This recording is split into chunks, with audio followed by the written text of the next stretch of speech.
apa itu post-truth, dan bagaimana kebohongan-kebohongan terus-menerus direproduksi di dalam wilayah sosial, politik, ekonomi. Selanjutnya, simak video ini.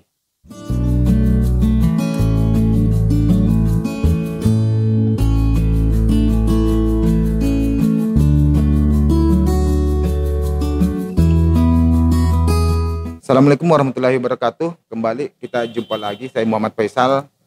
Pada kali ini kita akan mengangkat topik post-truth.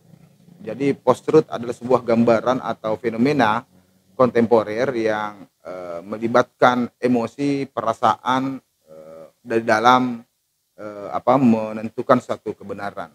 Saya pikir kebenaran-kebenaran tersebut kemudian direproduksi di dalam konteks kekuasaan maupun konteks kapital.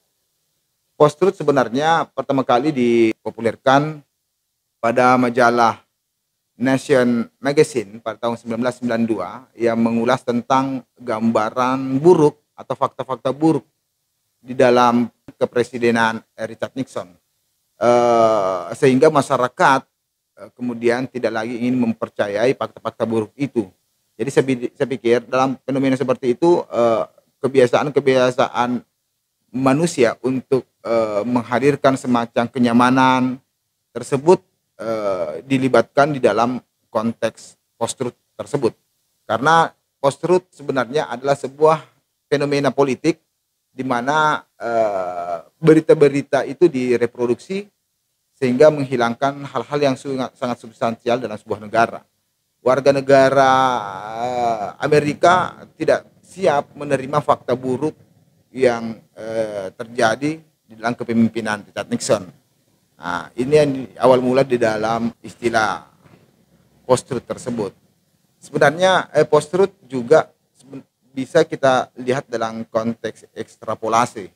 Jadi dalam ekstrapolasi itu seseorang senantiasa menggunakan data-data kecil atau fakta-fakta kecil yang kemudian dibesar-besarkan seolah-olah menjadi sebuah kebenaran-kebenaran yang masif, kebenaran-kebenaran populer.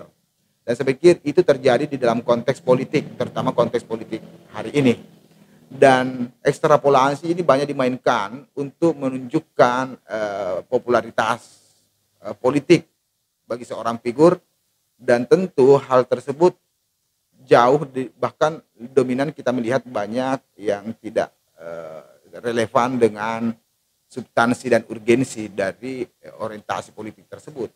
Anggaplah misalnya peristiwa-peristiwa tentang domestik dibesar-besarkan menjadi sebuah berita tentang kelebihan seorang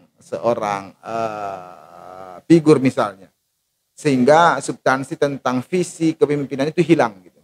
Jadi ekstrapolasi ini terus bermain di dalam bahasa, di dalam pesan-pesan komunikasi politik, dan tentu pada kondisi tersebut masyarakat kemudian terjebak dalam sebuah narasi post-truth tersebut.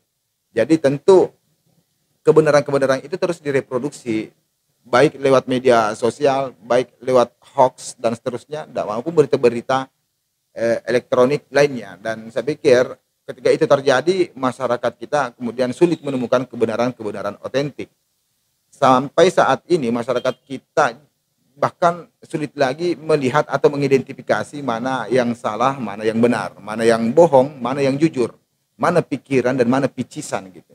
Jadi tentu dalam kondisi seperti itu, maka post-truth adalah sebuah fenomena di mana manusia kontemporer terjebak dalam sebuah narasi bahasa, narasi pesan komunikasi yang bermuara dan dikendalikan oleh kehendak atau hasrat kapital maupun hasrat kuasa gitu.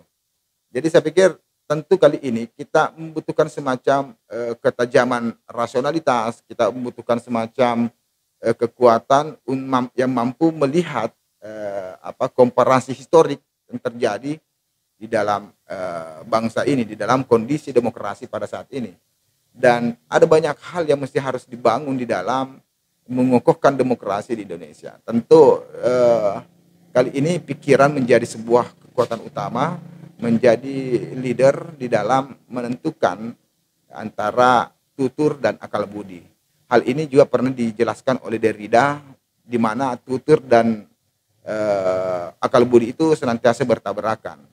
Menurut Derrida bahwa antara teks dan konteks itu bertolak belakang karena hadirnya desire, hadirnya perasaan yang berlebihan untuk mencapai suatu kehendak kekuasaan maupun kehendak-kehendak kapital tadi.